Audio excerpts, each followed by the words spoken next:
오늘의 부동산 이슈입니다. 내 집, 내가 팔겠다는데 이사하려던 대치동 집주인 한숨. 서울 부동산 시장에서 반복되는 이슈가 몇 가지 있습니다.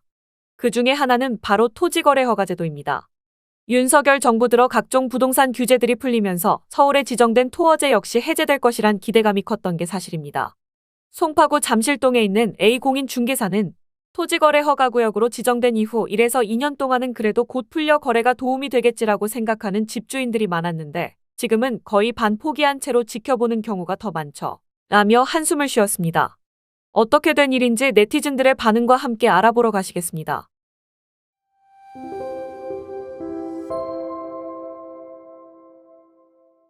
토어제는 개발로 인해 집값이 가파르게 오를 것으로 예상되는 곳에 매매를 규제합니다. 투기로 인한 가격 상승을 막기 위해서입니다. 토어제가 적용되는 구역 내에서 토지를 사고 팔려면 시군 구청장의 허가를 받아야 합니다. 그러니까 실제로 해당 지역에 거주할 목적이 아닌 이상은 지자체에서 거래 자체를 승인해주지 않습니다. 지자체의 허가를 받은 집주인은 집을 매매하고 2년을 꼭 실거주해야 합니다. 전세를 끼고 집을 사는 갭 투자는 당연히 불가능합니다. 그렇다면 규제의 취지대로 가격 상승은 잘 억제되고 있을까요? 최근 서울시 주최로 열린 토지거래 허가제도의 효율적 운영 방안 모색을 위한 시민과 함께하는 토론회에서 이창무 한양대 도시공학과 교수는 토어제를 확대하면 서울 전체 주택시장을 안정화할 수 있다는 주장에 대한 근거를 발견할 수 없었다. 라고 강조했습니다. 특히 벌써 5년 가까이 원활한 거래가 이뤄지지 않는 송파구 잠실동, 강남구 삼성 청담 대치동 등에 대한 집값 안정 효과는 시행 후 2년이 지나자 거의 사라졌다고 판단했습니다. 이 교수는 인접 영향권 500m, 1km 기준 모두 규제 지역 내에서 시행 후 2년간 집값이 약 10% 내리는 등 안정화 효과를 보였지만 이후 영향은 점점 줄었다. 라며 비영향권 대비 인접 영향권에서는 시행 2년 후 약 4%까지 가격이 올랐다. 라고 분석했습니다. 이어 갭 투자를 억제하는 효과는 분명했지만 개포동과 반포동 등 인접 지역으로 수요가 확산하면서 풍선 효과라는 부작용도 나왔다. 라고 지적했습니다. 도시정비 사업이 진행되는 압구정 목동 여의도 성수동 등의 토어제 지정 효과도 크지 않다고 분석했습니다. 그는 토어제로 지정된 이후 재개발과 재건축 사업지 거래량이 모두 급격하게 줄어들었다. 라며 집값은 토어제로 지정된 이후 상당히 안정됐지만 2022년 이후부턴 금리 상승, 시장 침체가 맞물려 토어제 효과만 있다고 보기는 어렵다. 라고 설명했습니다. 토어제 적용 지역 내 대장 아파트 가격 흐름을 살펴보면 사실상 큰 효과가 없는 것으로 보입니다. 국토교통부 실거래가 공개 시스템에 따르면 송파구 잠실동 잠실S 전용 면적 84제곱미터는 지난달 27억 5천만 원에 손바뀜했습니다. 2020년 6월 토어제가 적용될 때 이 면적대 가격은 20억 5천만 원이었는데 4년 만에 6억 5천만 원이 급등했습니다. 강남구 대치동 레미안 대치팰리스 전용 84제곱미터도 지난달 39억 3천만 원에 새 주인을 찾았습니다. 규제가 처음 들어갔을 때 이 면적대 가격은 30억 원이었는데 당시보다 9억 3천만 원이 올랐습니다. 토어제 관련 토론회에서 발표를 맡은 지규현 한양사이버대 교수는 서울시 토어제 시민 인식조사 결과를 발표했는데 조사 결과 토지거래 허가구역 지정이 부동산 시장 안정에 효과가 없다라고 응답한 시민이 전체의 45.6%를 차지했습니다.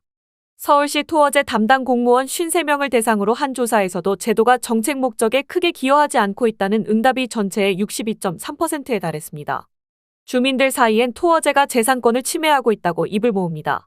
앞서 설명했듯 토어제로 지정된 지역 내 아파트는 매수를 위해 지자체의 허가가 필요합니다. 집주인의 입장에선 집을 사겠다는 사람들이 줄을 서야 협상도 진행하고 더 나은 가격에 집을 팔 수 있는데 이런 상황이 조성되지 못하다 보니 집을 팔고 다른 지역으로 가고 싶어도 쉽지 않았던 것이 사실입니다. 대치동에 거주하는 한 집주인은 내 집, 내가 팔고 싶을 때 팔겠다는데 서울시가 막아서는 이유를 당최 이해할 수 없다. 라며 이사를 하려고 몇 년 전부터 집을 내놨는데 거래가 쉽지 않다. 이젠 거의 포기 상태. 라고 토로했습니다. 다만 한 언론 매체에 따르면 서울시는 국제교류복합지구와 인근 지역 토어제 적용 구역에 대한 조기 심의를 검토하는 것으로 알려졌습니다. 이르면 올해 초 도시계획위원회를 열고 관련 토어제 일부 해제와 재지정안을 상정할 예정입니다. 지금 가치 지역을 뭉뚱그려 지정하는 대신 정말 집값 상승을 넘어선 과열이 우려되는 단지를 콕 집어 지정하는 등의 방식이 유력한 것으로 전해집니다. 오늘의 부동산 이슈 네티즌들의 반응을 살펴보며 마치겠습니다. 여러분들의 의견도 댓글로 남겨주세요. 토지거래 허가제, 사유재산을 사고 파는 걸 국가가 왜 허가를 하고 말고 하는 거지? 공산주의야. 핀셋 같은 거 하지 말고 전부 풀어야 합니다. 5년간 고통받았으면 충분합니다. 천정부지 서초 반포는 왜 토지거래허가 아님? 양도세는 양반이다. 상속세 한번 납부해봐라. 지구상 어디에도 없는 이중, 삼중세. 잘못하다간 깡통 찬다. 이 나라는 이젠 없는 게 벼슬 되는 나라 된다. 내 집인데 구청 허락을 왜 받아? 서초구는 우리나라가 아닌가요? 왜 거긴 토지허가 구역이 아닐까요? 공평하게 다 풉시다. 5년씩이나 토어제로 묶어놓은 짓을 하다니 공산국가냐. 다 필요 없고 무조건 반포 지정해라. 정치가 국민을 엄청 괴롭히고 있다. 정치인들은 자기 살 길만 찾지 국민은 안중이 없다. 토지허가제를 하려면 반포에 해야지. 대치나 삼성은 가격이나 상승률 모두 반포에 잽도 안 되는데. 국회의원들, 국토부, 서울시 고위공무원들이 다들 반포에 사시나? 토지거래허가제는 외국인한테나 적용했으면. 나라가 도둑이다. 나도 집 내 채인데 이게 우리 잘못임? 자유민주주의에서 돈 다 내고 세금 다 내고 샀더니 뭔 다 집 가진 사람들 잘못이래니? 서초구 반포, 잠원동도 토지거래허가 지정해야 한다.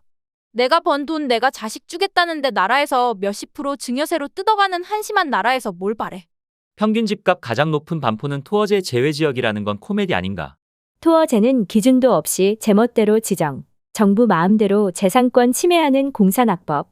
토어제하려면 이제 반포를 해야 되는 거 아닌지. 토어제 당장 해제해라. 풍선 효과로 반포만 집값 소름.